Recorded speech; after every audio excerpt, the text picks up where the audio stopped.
Good afternoon, everyone.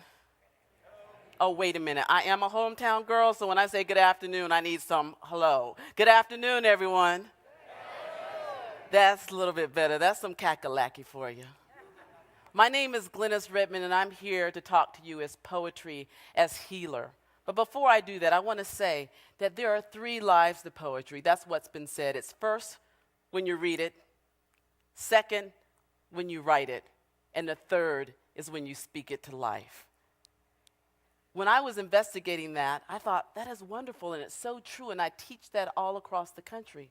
But what I realized is that they're missing one thing. One, when you read it. Two, when you listen to it.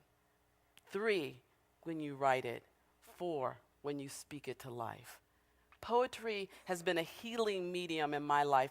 I know because in 1993, here in Greenville, South Carolina, I was diagnosed with a chronic illness, fibromyalgia.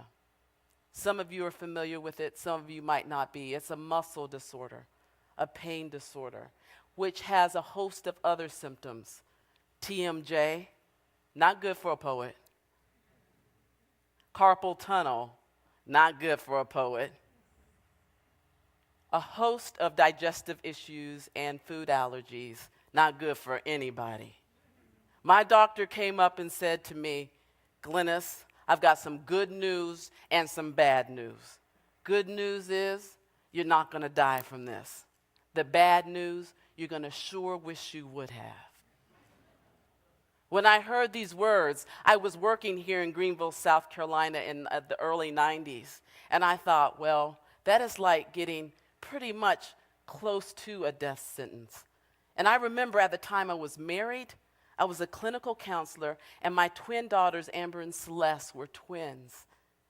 And I could barely hold myself together to do work, take care of them. And I remember one moment in particular that I was laying on my couch wondering, what am I going to do with my life?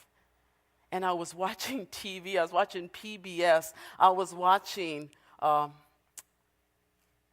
Moyers, who is my guru. And he had a show called The Language of Life. It was a poetry festival, the Dodge Poetry Festival. And I will never forget this moment. It was as if the universe was talking directly to me through a poet that stepped up on the podium and said these words. Won't you celebrate with me what I have shaped into a kind of life? Born in Babylon, non-white and woman, what could I see to be but myself? I made it up here on this bridge between starshine and clay, my one hand holding tight my other hand. Won't you come celebrate with me that every day something has tried to kill me and has failed? Those were the words of Lucille Clifton that acted like a lightning rod, got me up literally and metaphorically up off my couch, and I began to pursue poetry. At the same time, I was doing a little book called The Artist's Way by Julia Cameron. That book lit a fire in me. I started working with the South Carolina Arts Commission. And the poem that I want to do for you now is I want to talk to you about the healing impact of poetry. There is numbers out there. I'm not a numerologist when it comes to poetry. I just know that poetry scooped its hand in and healed me.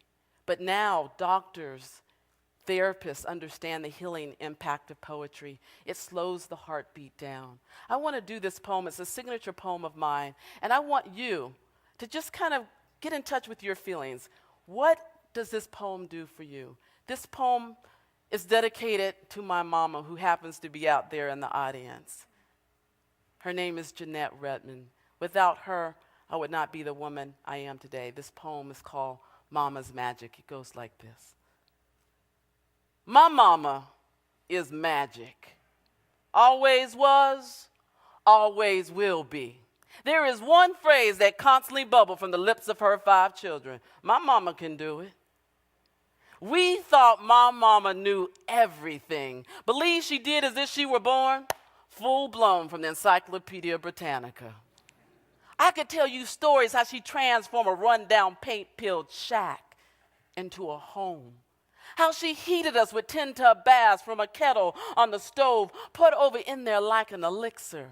My mama is protection like those quilts her mama used to make. She tucked us in what cut out history all around us, and we found we could walk anywhere in this world and not feel alone. My mama never whispered the shame of poverty in our ears. She taught us to dance to our own shadows. Pay no attention to those grand parties on the other side of the track. Make your own music, she'd say, as she walked and cleaned the sagging boards of that place. You'll get there. You'll get there, her broom seemed to say with every wisp.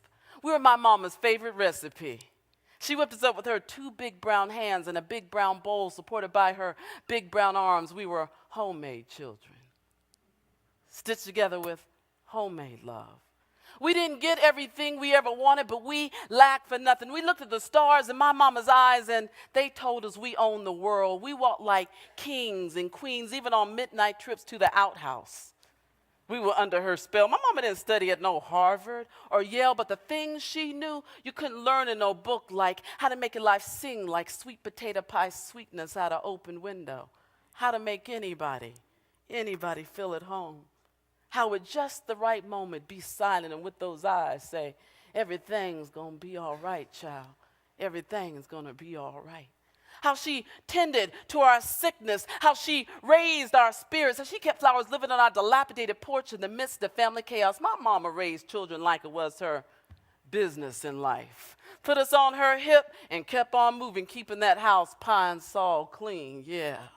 My mama's magic always was, always will be. Her magic, how to stay steady and sure in this fast-paced world.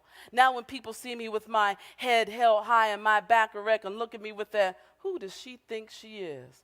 I keep on walking with assurance inside. I'm Black Magic, and I'm Jeanette Redmond's child.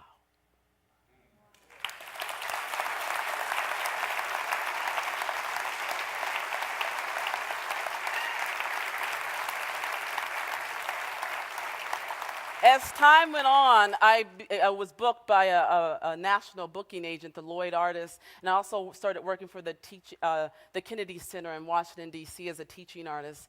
And I just returned from New Brunswick, New Jersey, where I am the poet in residence for a month at the State Theater there, which they send me out into the community. And I've seen the healing impact that it has had on people in prison, in homes, halfway houses, in schools, senior citizens. And this next poem that I'm going to end with is a poem that was inspired by Middlesex County Academy in New Brunswick, where I was working with gang members and also a group from who are working with addictions. This poem is called Bruised. I wrote for them. They banter back and forth like boys do. You charcoal, son. You so black. You purple.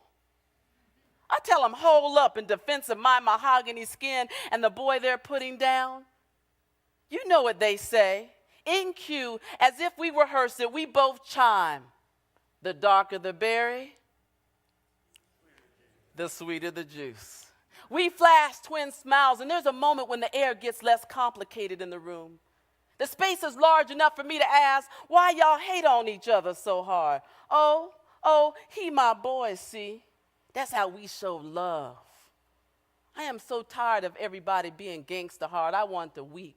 They're keeping it real, though, because I got 3 brothers, and growing up, I never saw them show love, except in that man-on-man, dunk in your face, call you ignorant 10 times a day way. Their talk swags like their walk. The conversation dips and drags, and we end up talking about how we were punished as kids. And I leave with, I'm from the South, y'all, and y'all don't know nothing about no switch. Having to go around back, fetch your own hickory, the same one used to beat you. I say these words and I can still feel the sting of the switch.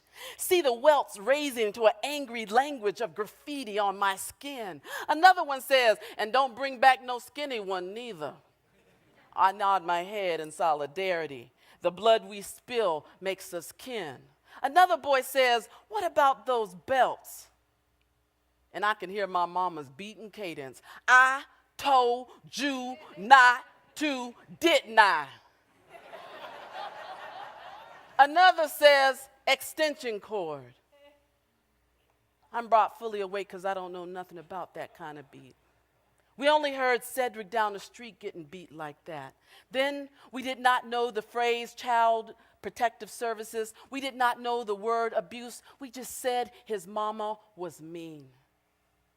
Hikante, another one, says, huh? You kneel on your knees on raw rice for hours. We go down dark alleys. They go deeper into the shadows, further than I have ever been, but we don't skip a beat. We laugh. We joke about our beatings, and nobody mentions the pain, because it's all understood. We are all battered. We bump up against each other's wounds before we brainstorm. I pick up the markers. They bicker blue versus red. I read between the gang signs. It is not lost on me when these two colors mingle. They make purple. I muse in my mind how violence for them still continues. But we come back to these poems, the poems we are here to write, the ones that have saved my life. But these detour down old roads is a place we had to go. Places we have been loved so hard it hurts. So hard we are still bruised. We bear our scars, and then we pick up our pens and write.